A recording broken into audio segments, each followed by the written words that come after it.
Let's talk Tanya for the 29th day of the first Adar. So, we had a brief interlude. We had the past chapter, chapter 32, which was a very important chapter, but also somewhat parenthetical.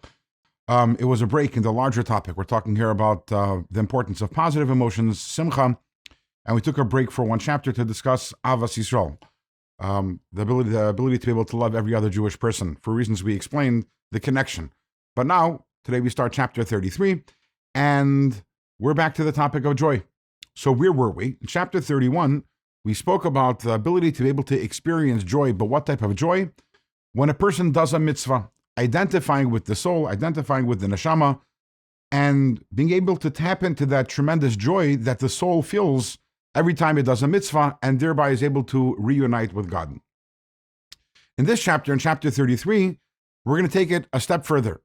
And the Alter Rebbe is going to tell us that we have the ability to experience simcha, joy, not only by virtue of the things that we do when we are doing a mitzvah, when we're actively serving God, but we can experience joy simply by contemplating our existence or the larger state of existence.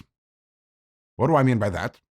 So, for those who recall, earlier on in Tanya, much earlier in chapters 20 and 21, the Alter Rebbe spoke at length about the topic of Achdus Hashem. Achdus Hashem means the unity of God. And the unity of God means not only that there is one God, but that God is everything.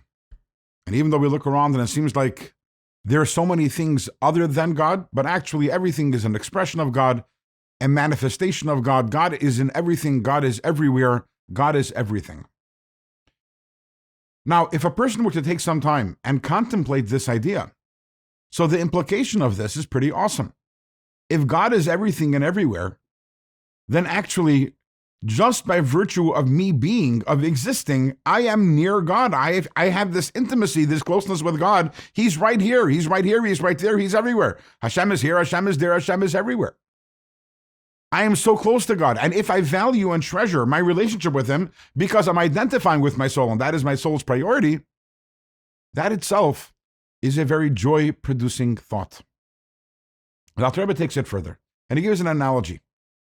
And it's hard for us maybe to relate to this analogy because we don't live in the times really with our functioning monarchies. But imagine that you have a king, and the king calls you over he says, I'd like to spend some time with you. That's a tremendous honor, and you'd be so excited and so happy. Now let's take this a step further. Imagine the king says, you know what? Can I visit you in your house? I'd like to have supper with you. Now that's even greater. It's nice to be close to the king, but when the king is visiting you in your own house, that's awesome. Let's take it a step further. What if the king tells you, I want to live with you in your house. I want to move into your house with you.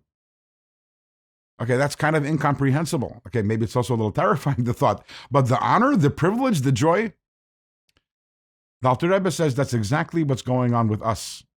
Because after all, if God is everything and everything is God, so everything is close to God. The angels also are close to God. But there's something special about us because we live over here in this world. And as we will find out in the coming chapters, God chose this world as His dira, as His home. He wants to live here. It's not only we're close to God, God is joining us and living with us over here in this world. There is no greater closeness than this. And thinking about this can literally make a person dance with joy. The Alter Rebbe says in the morning prayers when we say, Ashreinu ma tov chalkeinu, ma noim geraleinu, uma yafa yerushaseinu. How fortunate are we? How good is our portion? How sweet is our lot?